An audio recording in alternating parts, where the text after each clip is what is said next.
Welcome to the channel everyone. आज हम लोग डिस्कस करने जा रहे हैं क्लास 10 का नया chapter that is what arithmetic progression. आइए समझते हैं इस चैप्टर को। देखिए, ये चैप्टर को समझने से पहले आपसे मैं एक वर्ड का डिस्कशन करना चाहता हूँ दैट इज व्हाट सीक्वेंस। ये आपने कभी ये वर्ड सीक्वेंस सुना है? ठीक है, आपने जरूर सुना होगा सीक्वेंस। अपने क्लास में आपके टीचर्स बोलते होंगे कि आप लोग सीक्वेंस ऑर्डर में खड़े हो जाइए। ये कभी कॉपी को सबमिट करनी है, किताब को सबमिट करना, तो बोलते हैं कि अपने सीक्वेंस ऑर्डर में आप लोग कॉपी किताब को सबमिट करिए। इस सीक्वेंस का बहुत रोल है आपके अरिथमेटिक प्रोग्रेशन में। ये आप 11th में जाके पढ़ेंगे ज्योमेट्रिकल प्रोग्रेशन, वहां पे भी, और हार्मोनिक प्रोग्रेशन पढ़ेंगे तो वहां पे भी होता है। तो सीक्वेंस का मतलब क्या है? तो हम तो बात करते हैं नंबर्स की, क्योंकि हम अलजेब्रा की बात कर रहे हैं, तो हम लोग बात करेंगे नंबर्स की। नंबर्स का मतलब क्या है? नंबर्स का सीक्वेंस क्या होगा? अगर आपके नंबर्स क्या है, वो एक डेफिनेट ऑर्डर में और एक डेफिनेट रूल में अरेंज है। मैं क्या बोल रहा हूँ? If you have a numbers and all the numbers are arranged in a definite order according to a definite rule, then that pattern is said to be what? A sequence. जैसे आपसे बोलूं कि ये है 1, 3, 5, 7, 9, 11 and so on। तो देख पा रहे हो यहाँ पे ये सब नंबर्स जो लिखा हूं मैंने 1, 3, 5, 7, 9, 11, ये सभी नंबर्स क्या है? एक डेफिनेट ऑर्डर में अरेंज है। ठीक बात है। और किसी रूल के तहत, रूल क्या है देख रहे हो? सारे नंबर्स ऑड है। ठीक है, देख पा रहे हो कि नहीं? ऑल द नंबर्स और ऑड नंबर्स। तो ये जो रूल है और जो एक ऑर्डर है, इसे हम लोग बोलते हैं सीक्वेंस। तो कहोगे सब सीक्वेंस का अरिथमेटिक प्रोग्रेशन से क्या रिलेशन है? अभी आपको बड़े आराम से समझ में आएगा। एक बात और समझ लीजिए कि जो आपका सीक्वेंस में आप ये लिखा फर्स्ट, इसको हम लोग बोलते हैं फर्स्ट टर्म। ठीक है, जो फर्स्ट नंबर होता है आपके किसी सीक्वेंस का, उसको फर्स्ट टर्म बोलते हैं। फिर सेकंड नंबर को सेकंड टर्म, फिर थर्ड टर्म, फिर फोर्थ टर्म, फिर 5, फिर 6, और ऐसे बढ़ते बढ़ते 7, 8 तक आखिरी का जो नंबर होता है वो क्या होता है? nth term. क्या होता है? nth term. तो इस बात को ध्यान पूर्वक समझ लीजिए आप लोग कि सीक्वेंस में जो पहला टर्म है, जो फर्स्ट नंबर है, उसे हम लोग बोलेंगे फर्स्ट टर्म। फिर कंसेक्यूटिवली सेकंड, थर्ड, फोर्थ, 5, 6 ऐसे बढ़ते हुए nth टर्म पे पहुंचेगा। तो आइए हम लोग अपने कॉन्सेप्ट पे आते हैं, जो मेन कॉन्सेप्ट है, जो अरिथमेटिक प्रोग्रेशन है। और मैंने आपसे कहा है कि अरिथमेटिक प्रोग्रेशन टोटली रिलेटेड है किससे? सीक्वेंस समझने से आपको। ठीक है, तो अगर मैं बोलूं अरिथमेटिक प्रोग्रेशन क्या है, तो आप समझिए इस बात को। अगर मैं कहूं कि एक सीक्वेंस हो, मैं क्या बोल रहा हूं? अगर एक सीक्वेंस हो और उसमें सीक्वेंस में जो जितने भी एलिमेंट बन रहे हो, ठीक है, मतलब जितने भी टर्म नए आ रहे हो, जितने भी नंबर्स नए आ रहे हो, उनमें क्या हो? उनके प्रीसीडिंग और सक्सीडिंग नंबर्स में क्या हो? रिलेशन हो। ठीक बात समझिएगा मैं क्या बोल रहा हूँ कि आपके पास कोई नंबर है, तो अगर जैसे मान लीजिए यही है 2, तो 2 क्या है? तो 2 ये सीक्वेंस का पहला टर्म हुआ। तो ठीक बात समझिए, अगर सेकेंड टर्म बनाना है, तो जब सेकेंड टर्म बनेगा सीक्वेंस का, तो एक पर्टिकुलर नंबर से ऐड होके वो सेकेंड टर्म बनेगा। जैसे समझो 2 से अब नंबर बोल दिया 4, ठीक है, तो सेकेंड टर्म कैसे बना? अगर हम लोगों ने पहले वाले नंबर में 2 ऐड कर दिया। तो एक बात समझिए, अगर हम अगले नए सक्सीडिंग टर्म्स में, प्रीसीडिंग टर्म्स में सेम नंबर को ऐड करते हैं, कांस्टेंट नंबर्स को ऐड करते हैं, कांस्टेंट वैल्यू को ऐड करते रहते हैं, तो वो क्या होते हैं? जो रिजल्ट मिलता रहता है आपको, that is said to be what? A common difference. ठीक बात है, मैं क्या बोल रहा हूँ? 2, 4, 6, 8, 10 ऐसे लिख रहा हूं ना, 12, 14 एंड सो ऑन। तो देख पा रहे इस बात को, जितने भी मैंने नंबर्स लिखे, सारे नंबर्स अब क्या हो रहे हैं? अगर इस तरीके से है कि जो भी सीक्वेंस में नंबर्स है, उसमें आपके प्रीसीडिंग और सक्सीडिंग कोई भी टर्म्स हो। ठीक बात है, ये नहीं कि आपने पहला दूसरा लिया, किसी भी सक्सीडिंग और प्रीसीडिंग टर्म्स में जो रिलेशन है वो कांस्टेंट है। अगर आप देख पाओगे, हर सक्सीडिंग टर्म्स में क्या है? प्रीसीडिंग टर्म में सेम नंबर को जोड़ा है। प्रीसीडिंग का मतलब क्या है? पहले वाला, और सक्सीडिंग मतलब जो आने वाला है। देख रहा हूँ, तो ये 2 है, तो अगर मैं कहूँ हमेशा जो फर्स्ट टर्म में जुड़ गया सेकंड टर्म बनने के लिए, वही सेकंड टर्म से थर्ड टर्म में जुड़ा है, थर्ड से फोर्थ से जुड़ा है। जैसे यहाँ पे देख रहे हो, ये 2 क्या है? फर्स्ट टर्म है। क्या है? देख रहे हो, फर्स्ट टर्म है। तो बात समझो इस बात को, अगर 2 में क्या मैंने जोड़ा? 2 + 2 हुआ तो 4 हुआ, 4 + 2 हुआ तो 6 हुआ, 6 + 2 हुआ तो 8 हुआ, और 8 + 2 हुआ तो 10 हुआ। इसी प्रकार जो सीक्वेंस बनता है, ऐसा सीक्वेंस जिसमें क्या होता है? हर दो एलिमेंट के बीच में क्या होता है? कांस्टेंट रिलेशन होता है। उस रिलेशन को हम बोलते हैं व्हाट? Common difference. समझ पा रहे हो?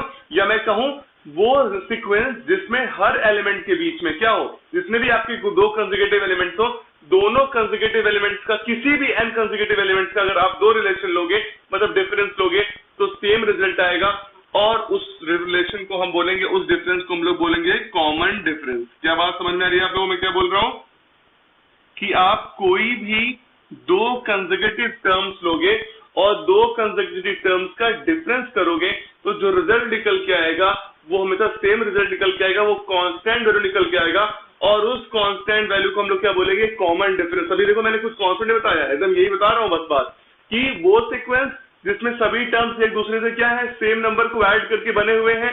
ठीक बात है, तो सेम नंबर को ऐड करके बने हुए हैं, और या दो कंसेक्यूटिव टर्म्स के जो डिफरेंस है वो हमेशा सेम है, और उस टर्म्स को हम लोग बोलते हैं कॉमन डिफरेंस। क्लियर बात है? एक बात समझिए, तो इस तरीके के सीक्वेंस को हम लोग क्या बोलेंगे?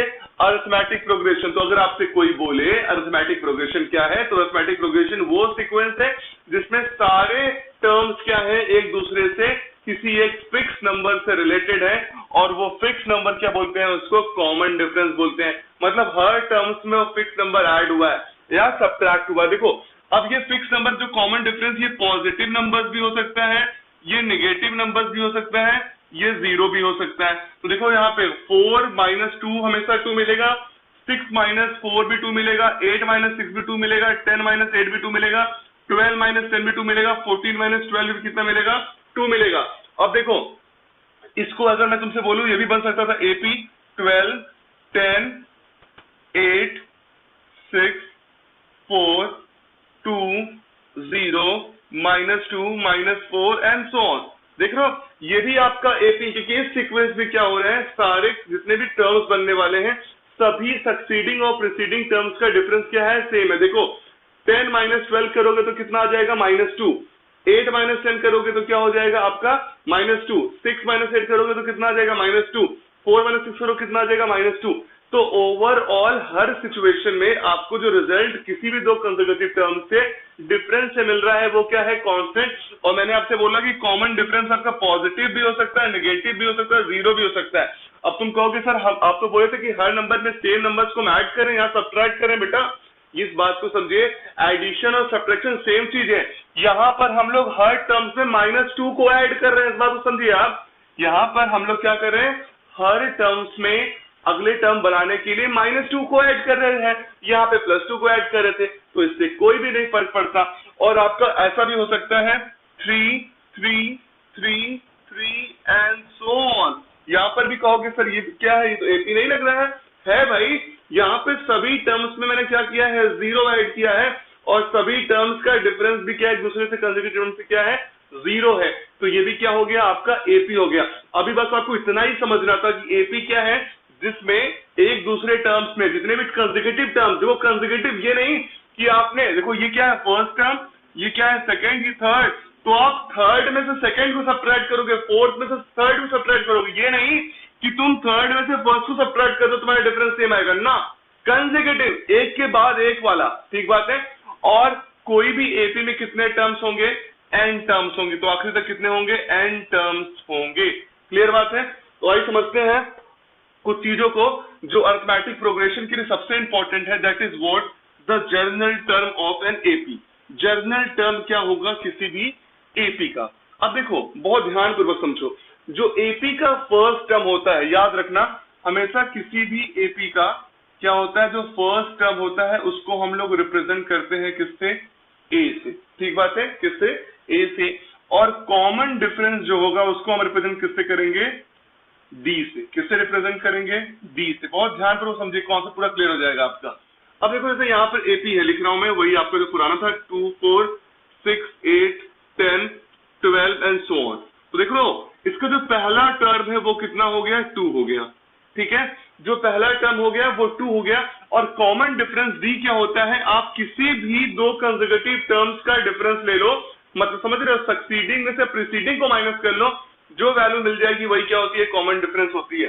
तो यहाँ पर देख लो, आप इसको 4 में से 2 माइनस कर लो, तुम्हें कितना मिल जाएगा? 2। तो AP का डिफरेंस कितना हो गया? 2 हो गया। लेकिन बेटा ये हम लोग क्या है? स्पेसिफिक है। क्या है? स्पेसिफिक है। अगर हमें किसी AP का nth टर्म निकालना है, जैसे मैं आपसे बोलूं, इसको तुमने बोला फर्स्ट टर्म A1, A बोला, तो इसको A1 बोलो या A बोलो, एक ही चीज है। सेकेंड टर्म क्या है? A2। अगर तुम्हें A2 निकाला, तुमने क्या करा? पहला टर्म 2 में ऐड कर दिया कॉमन डिफरेंस, 2 2 4 हो गया। 3 अगर A3 निकालना है तो तुम्हें क्या करना पड़ेगा, 4 में क्या करोगे, मतलब A2 में क्या जोड़ दोगे, 2 जोड़ दोगे तो कितना मिल जाएगा, 4 + 2 6 मिल जाएगा। लेकिन अगर तुम इस तरीके से करोगे तो तुम्हारा पूरा उम्र बीत जाएगा और तुम ये 2-4 टर्म निकाल पाओगे। हमें तो स्टैंडर्ड फॉर्म में ले जाके क्या है, अपने आप को होशियार बनना है ना, ताकि हम सारी चीजों को एक साथ कर लें। तो इसीलिए हम लोग किसकी बात करेंगे, general term of an AP. किसकी बात करेंगे, general term of an AP. तो देखो मैंने क्या बोला, हमारे पास एपी है जिसका फर्स्ट टर्म ए है और कॉमन डिफरेंस क्या है, डी है। अब इस बात को समझिए, हम जितने भी नए टर्म्स हैं सभी टर्म्स में अगर क्या कर दें, डी को जोड़ देंगे तो नया टर्म मिलता है। तो देखो जो पहला टर्म है फर्स्ट टर्म, उसको मैंने बोला क्या, ए। क्या मैंने बोला, ए। तो फर्स्ट टर्म जो आपका हो गया ए, ठीक। अब देखो यहां पे समझो, जो फर्स्ट टर्म हो गया ए हो गया। अब बार बार तुम ए में क्या करते चलो, डी को जोड़ते चलो, तुम्हें नया टर्म मिलता जाएगा। तो देखो अगर ए में जोड़ोगे ए और दूसरे में क्या कर दो, डी जोड़ दोगे तो ये सेकंड टर्म मिल गया। ये फर्स्ट टर्म हो गया बेटा, ये आपका सेकंड टर्म हो गया। सेकंड टर्म क्या हो गया आपका, a + d। जो कॉमन डिफरेंस है वो ऐड करते चलो, नया टर्म मिलता जाएगा। इसमें क्या कर दो तुम, a + 2d, देख लो d था, अब a + d में फिर d जोड़ दोगे, कॉमन डिफरेंस समझ पा रहे हो। जैसे ये देखो 2 4 6 8 था, ये 2 था, तो तुमने 2 में क्या जोड़ा, 2, तो 2 + 2 4 हो गया। अब देखो फिर 4 में देख रहे हो, इधर देखो 4 में तुम क्या करोगे, जो 2 जोड़ो 6 मिल जाएगा। तो इसको तो ऐसे भी लिख सकते हैं, 2 + 2 × 2 तो 6 हो जाएगा। तो देख रहे हो, अगर a + d है तो अब a + 2d जोड़ दो, तो a + 2d जोड़ो तो तुम्हें क्या मिल जाएगा, थर्ड टर्म मिल जाएगा। इसी प्रकार अगर तुम a + 3d जोड़ दोगे, 3 × d कर दोगे, तुम्हें कौन सा मिल जाएगा, फोर्थ टर्म मिल जाएगा। समझ पा रहे हो। इसी बात को अगर मैं यहाँ दिखाऊं तुम लोगों को, तो फर्स्ट टर्म a हो गया, ठीक है। सेकेंड टर्म तुम्हारा क्या होगा, सेकेंड टर्म क्या होगा कि अगर तुम फर्स्ट टर्म में क्या जोड़ रहे हो, कॉमन डिफरेंस a + d जोड़ रहे हो। समझ पा रहे हो कि नहीं। जब तुम क्वेश्चन लगाओ तुम्हारा कॉन्सेप्ट क्लियर तो होगा, लेकिन अभी तुम्हें कॉन्सेप्ट क्लियर करना है तो लाइफ के लिए मेन कॉन्सेप्ट बन जाएगा, नया कॉन्सेप्ट बन जाएगा।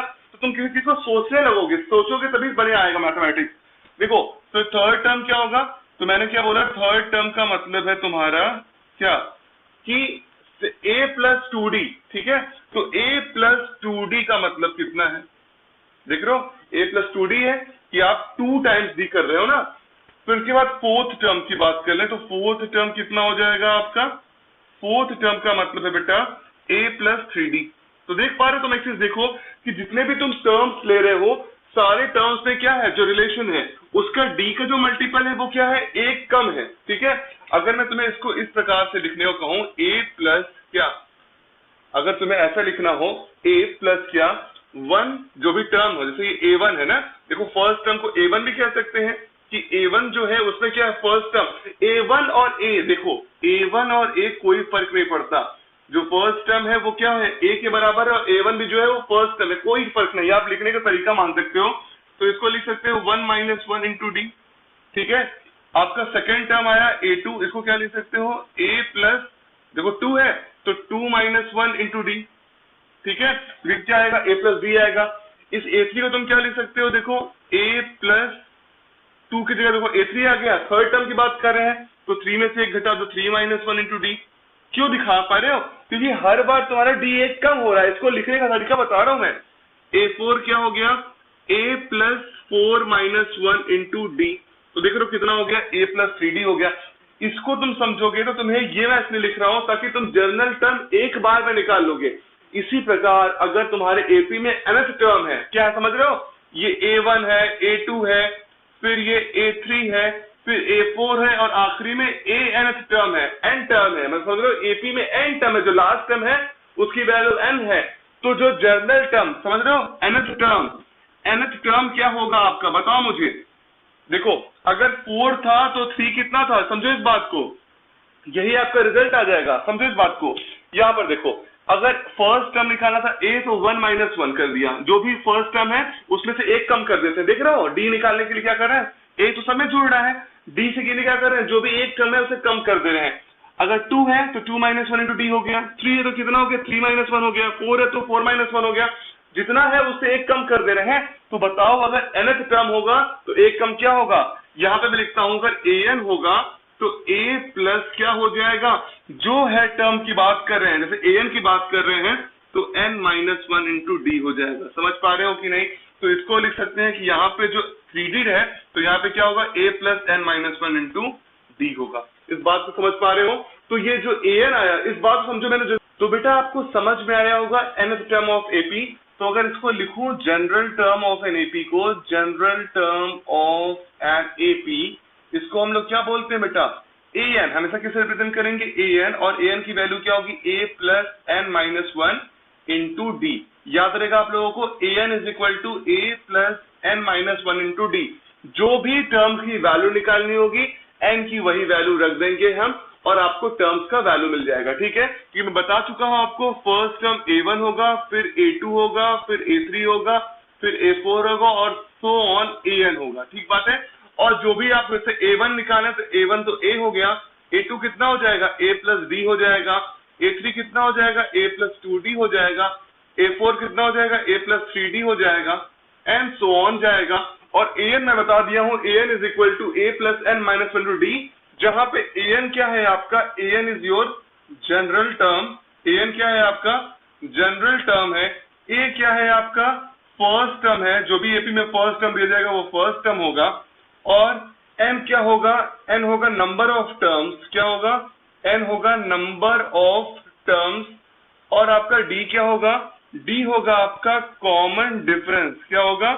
Common difference. इस बात को आप लोग याद करिएगा। देखिए कॉन्सेप्ट बनाना बहुत ही महत्वपूर्ण चीज है। ठीक बात है, अगर कॉन्सेप्ट हो जाएगा पूरा काम बन जाएगा। तो देख पा रहे हैं आप, an is equal to what? General term, a is first term, what n is number of terms और d is what? Common difference. ठीक तरीके से इसी तरीके से एक बात और चीज जान लीजिए, कई बार इंड ऑफ द एपी से भी आता है।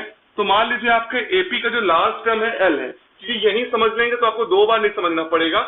मान लीजिए एपी है आपका, पहला टर्म a है, दूसरा टर्म क्या होगा बेटा? a प्लस डी होगा, तीसरा टर्म क्या होगा? a प्लस 3d होगा। ये याद कर लो। जैसे कोई बोला तुमसे फर्स्ट टर्म तो बोलोगे a, कोई तुमसे बोला फिफ्थ टर्म तो a प्लस 4d। जो टर्म बोलेगा उससे एक कम करके d बता दोगे। बोलेगा कोई 18th टर्म तो a प्लस कितना? 16 की 17d। कोई बोलेगा 90 टर्म 90 वाला तो a plus 89d। Concept clear रखो। a plus d, a plus 3d, a plus 4d, sorry a plus d, और ये a प्लस 2d हो गया, a प्लस 3d हो गया एंड सो ऑन चलता रहा। आखिरी जो टर्म था l था। क्या था? l था। तो अगर तुमसे कोई पूछे, ठीक है, कि ये मान लो आखिरी टर्म l है, तो l से पहला वाला टर्म क्या होगा? बताओ। l माइनस d होगा। बोलो भाई, आखिरी टर्म अगर l है तो l से पहला वाला टर्म क्या होगा? अगर l में से d को माइनस कर दोगे वही आखिरी टर्म होगा। तो कोई तुमसे पूछे कि what will be the AP from the, या what will be the term of AP from the end of the AP, कोई तुमसे पूछे एंड ऑफ एपी से कौन सा टर्म होगा, तो कुछ नहीं तो फॉर्मूला यही रहेगा। वो हो जाएगा क्या? जो आप लोगों ने लिखा है l, यहाँ पे प्लस है तो l minus n minus one into D. ये हो जाएगा एपी का फ्रॉम लास्ट। समझ रहे हो? अगर तुमसे कोई लास्ट टर्म से पूछेगा, देखो क्या करना है तुम्हें, l में से सब्ट्रैक्ट कर दोगे n minus one to D, वही रिजल्ट तुम्हें क्या मिल जाएगा? आपको एंड ऑफ द एपी से। याद रखिएगा this formula from the starting, और ये फॉर्मूला कहां से है? एंड से। तो an is equal to l minus n minus one to D. ये क्या है? nth term from the, nth term from the end of the AP, from the end of the AP. ठीक बात है। ये कौन सा फॉर्मूला है? अगर आपके पास nth टर्म है एंड से, आखिरी से, समझ पा रहे हो? 2, 4, 6, 8, 10 और 12। मान लो यहाँ पे 6 टर्म का एपी है, तो अगर तुमसे मैं पूछूं आखिरी से दूसरा टर्म क्या होगा, तो आखिरी से दूसरा टर्म क्या होगा? 10 होगा। देख रहे हो l 12 है, 12 में से d माइनस करोगे 2 तो आ जाएगा 10। यही कॉन्सेप्ट है कि an is equal to l minus last term में से n minus one into two, याद कर माइनस कर दोगे तो तुम्हें क्या मिल जाएगा? लास्ट टर्म एपी का। ठीक बात है। तो आई सवाल लगाते हैं, आपका कॉन्सेप्ट और मजबूत कर देते हैं। फटाफट लिखते हैं सवाल। पहला एकदम बेसिक सवाल लगाते हुए कॉन्सेप्ट को आगे ले चलते हैं। आपके पास एपी है, फटाफट कॉपी में लिखिए 1 3 5 7 1 3 5 7 9 11 एंड सो ऑन। ठीक है, बढ़ रहा है।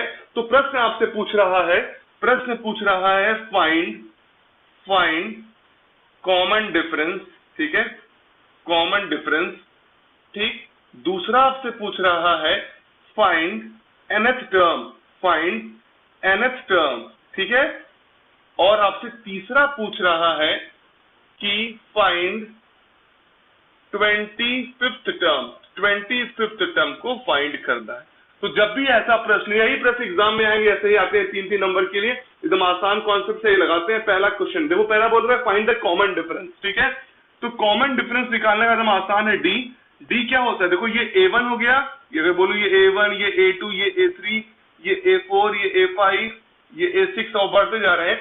तो अगर आपको निकालना है कॉमन डिफरेंस तो क्या करोगे, तुम किसी भी दो टर्म, कंसेक्यूटिव टर्म का अगर सब्ट्रैक्शन कर दोगे, मतलब क्या, सक्सीडिंग में से प्रीसीडिंग को माइनस करो, तुम्हें क्या मिल जाएगा, कॉमन डिफरेंस। जैसे यहाँ पे डी निकालना तो क्या हो सकता है, A2 माइनस A1 जो है वो भी क्या होगा, आपका डी होगा।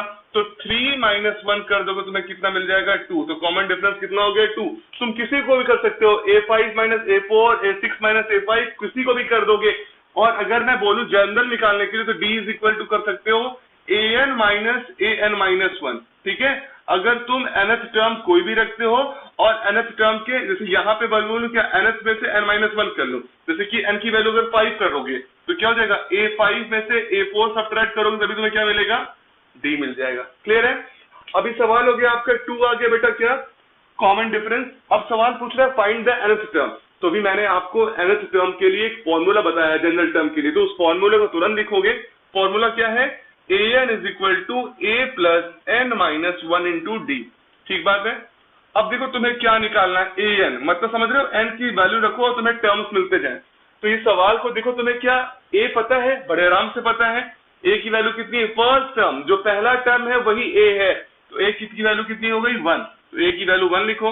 d तुम निकाल चुके, d तुम्हें कितना पता है, 2, d तुम 2 निकाल चुके हो। अब तुमसे पूछ रहा है कि nth टर्म बताओ, कितना टर्म, nth टर्म बताओ। तो देखो nth टर्म की वैल्यू कितनी होगी, ये लिखो a की वैल्यू 1 लिखो, n की वैल्यू गिवन नहीं तो n की वैल्यू ऐसे रहेगी n माइनस 1 और d की वैल्यू 2। तो ये हो गई an is equal to 1 plus 2n minus 2, ठीक बात है। सॉल्व कर लो, an इज इक्वल टू कितना हो गया, 1 माइनस 2। तो ये देखो हो गया 2n और 1 माइनस 2 कितना हो गया, 1। तो nth टर्म की वैल्यू हो गई 2n माइनस 1। इसका मतलब क्या है, समझ पा रहे हो, इसका मतलब जो टर्म तुम्हें निकालना है उसका रख दो n की वैल्यू और तुम्हें nth टर्म मिल जाएगा। और तुम्हें तो सवाल में पूछा है क्या कि फाइंड 25th टर्म, तुम्हें क्या निकालना है, 25th टर्म निकालना है। तो देखो 25th टर्म का मतलब पता है क्या, A25, ठीक है, A25। तो तुम इससे भी निकाल सकते हो A25 और इससे भी निकाल सकते हो। तो पहले इससे निकालें, A25 का मतलब देखो क्या हो गया, आपको पता है an गिवन है फॉर्मूले के according, an is given to you 2n minus 1, ये आप जनरलाइज निकाले हो। तो तुम्हें A25 निकालना, तो ये कितना हो जाएगा, 2 इंटू 25, n की वैल्यू रख दिया 25 माइनस 1, तो A25 हो गया 50 minus 1, that is equal to 49, ठीक है। क्लियर बात है। दूसरी बात समझो, अब हम लोग को निकालना है क्या, अगर मैं बोलूं इस फॉर्मूले से निकालें, ये A25 की वैल्यू को आगे जाओगे तो ये 49 आएगा, A25 मैंने जनरलाइज निकाला जो क्वेश्चन के अकॉर्डिंग सेट कर लिया। अगर आप इस फॉर्मूले से भी निकालोगे जो आपको जनरल टर्म का फॉर्मूला, तभी तुम्हें यही मिलेगा। देखो an इज इक्वल टू क्या है, a plus n minus 1 into D है। तो an का निकालना है A25, तो a की वैल्यू कितनी है, देखो a की वैल्यू है 1, n की वैल्यू कितनी है, जो टर्म की बात कर रहा है 25th टर्म, तो 25 माइनस 1 इंटू डी की वैल्यू कितनी है, 2। तो A25 इज इक्वल टू हो गया 1 प्लस 25 माइनस 1, 24 इंटू 2। तो A25 की वैल्यू हो जाएगी कितनी, A25 की वैल्यू हो जाएगी 1 प्लस 48, कितना, 49। तो क्या दोनों सही है, सेम टू सेम आ रहा है कि नहीं, 49। तो आपको निकालना क्लियर हो गया कि कैसे निकाल रहे हैं। आपके पास दोनों तरीके हैं, आप जनरलाइज फॉर्म से जनरल निकाल लिए और ये दूसरे तरीके से जो आपके पास फॉर्मूला है nth टर्म का, उससे निकाल लिए। क्लियर कॉन्सेप्ट है। तो इस वीडियो को यहीं पॉज करिए और पॉज करके क्वेश्चन को सॉल्व कर लीजिए, फिर कॉन्सेप्ट क्लियर होगा। आइए हम लोग सवाल लगा। The question is what? Find the 25th term of this AP minus 5 by 2, 0, 5 by 2 and so on. ये क्वेश्चन देख रहे हैं आपको, इसमें 25th टर्म निकालना है इस AP का, ठीक बात है। जब भी आपको क्वेश्चन निकालना हो तो बेसिक काम क्या है, पहले आप लिखिए A क्या है, मतलब फर्स्ट टर्म क्या है और कॉमन डिफरेंस क्या है। देखो फर्स्ट टर्म दिख रहा है तुम्हें, A की वैल्यू कितनी हो गई, -5, ठीक है। डी निकालना है। तो डी मैंने आपको बताया है कि किसी भी दो कंसेक्यूटिव टर्म्स का तुम डिफरेंस ले लो, ठीक है। तो अधिकतम आप लिए करिए सेकेंड टर्म में से फर्स्ट टर्म को माइनस कर ले करो। तो ये सेकेंड टर्म कितना है, -5/2 और -5, ठीक है। सेकेंड टर्म -5/2 माइनस आपको फर्स्ट टर्म करना है तो -5 हो गया। इसको सॉल्व करो तो ये हो जाएगा, देखो कितना, -5/2 और प्लस का 5, एलसीएम लोगे तो कितना हो जाएगा 2, और ये -5, 5 टू 10, कितना हो जाएगा -5 + 10, तो 5/2। तो 5/2 हो गया आपका क्या, कॉमन डिफरेंस। याद रहेगा, डी की वैल्यू हो गई 5/2 और ए का वैल्यू हो गया -5। क्लियर बात है। आपको 25th टर्म निकालना है। 25th टर्म भी जब भी निकालना हो, कोई भी टर्म निकालना हो, तो आप लिखो क्या वहां पे, जनरल टर्म का formula, that is what, an is equal to a plus n minus 1 into d। an is equal to a plus n minus 1 into d, जहां पे a क्या है, फर्स्ट टर्म है, n क्या है, नंबर ऑफ टर्म है, और d क्या है, कॉमन डिफरेंस है। तो an मतलब आपको क्या निकालना है, n 25, तो a25, तो ये a25 निकालना है, इक्वल टू a की वैल्यू कितनी है, देखो आपकी -5 है, प्लस n की वैल्यू कितनी है 25 -1, और d की वैल्यू कितनी है आप निकाल रहे हो 5/2, रख दो। तो a25 इज इक्वल टू कितना हो गया, -5 प्लस 25 -1 24, 24 इंटू 5/2, इस 5/2 से 2 को यहां से डिवाइड कर दो तो 12 हो जाएगा। तो ये कितना हो जाएगा, -5 + 60, that is equal to how much, 55। तो आपका a25 की वैल्यू कितनी आ गई, 55। मतलब आपका 25th टर्म, जो 25वां टर्म है, वो कितना है, 55 है। क्लियर बात है। आइए सॉल्व करते हैं सेकेंड क्वेश्चन। ये थोड़ा सा इंटरेस्टिंग क्वेश्चन है। क्या बोल रहा है, which term of the AP is 3, 8, 13, 18 and so on is 88। कौन से टर्म की वैल्यू 88 होगी, मतलब पूछ रहा है एन की किस वैल्यू के लिए इस एपी का क्या वैल्यू क्या होने वाला है, 88 होने वाला है।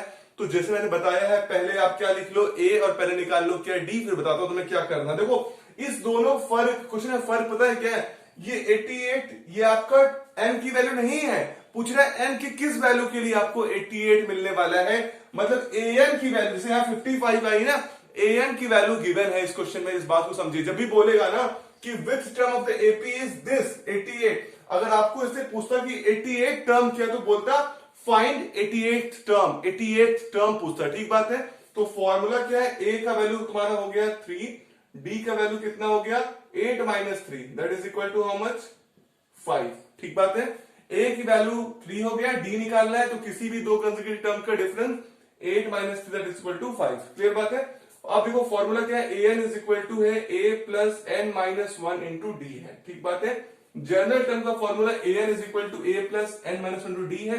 an की वैल्यू कितनी है 88 गिवन है। देखो an इज इक्वल टू तुम्हें गिवन है 88, तो यहां पे रख दो 88 is equal to a, first term given है 3 plus n - 1 into D. n पता नहीं है, निकालना है, n - 1 इंटू डी की वैल्यू कितनी हो गई 5। कितना 8 - 3 5, तो 88 वाले में से 3 माइनस कर लो, कितना हो जाएगा 85 is equal to n - 1 into 5। इस 5 को पूरा डिवाइड करो, कितना हो जाएगा 17 इज इक्वल टू n - 1। ठीक है। अगर n - 1 की वैल्यू 17, तो आपको तो n की वैल्यू निकालनी है, तो n इज इक्वल टू कितना हो गया 18। इसका मतलब है 18th टर्म की वैल्यू इस एपी की कितनी होगी 88 होगी। क्लियर बात है कि अगर a की वैल्यू n की वैल्यू 18 होगी, तो आपको एपी में क्या मिल जाएगा 88 मिल जाएगा। क्लियर बात है। तो ये पूरा कॉन्सेप्ट था अरिथमेटिक प्रोग्रेशन का, बेसिक कॉन्सेप्ट था। अगर आपको अभी भी कोई डाउट है तो कमेंट सेक्शन में बताइए। अगर ये वीडियो आपको अच्छा लगा तो वीडियो को लाइक कर दीजिए। अगर अभी तक चैनल को सब्सक्राइब नहीं किया तो चैनल को सब्सक्राइब कर दीजिए, और इस वीडियो को शेयर करिए अपने दोस्तों में, और खूब पढ़ते रहिए। आपका बहुत बहुत धन्यवाद।